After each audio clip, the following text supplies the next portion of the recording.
बची हुई रोटी से घर पे बनाए यूनिक सा वेज रोल। वेज रोल बनाने के लिए पहले हम खीरा और प्याज को अच्छे तरीके से भून लेंगे। उसमें अब हम पास्ता मसाला को उसमें डालेंगे, फिर अच्छी तरीके से मिला लेंगे सभी को। अब बची हुई रोटी को हम अच्छे तरीके से तावे पर सेक लेंगे तेल डाल के।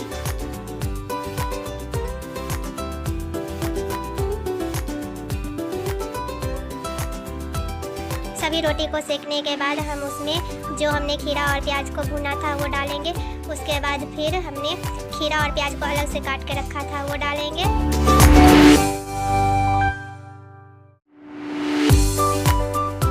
अब हम रोल की तरह उसे मोड़ देंगे। इसी प्रकार हम सभी रोटी के साथ ऐसा ही करेंगे।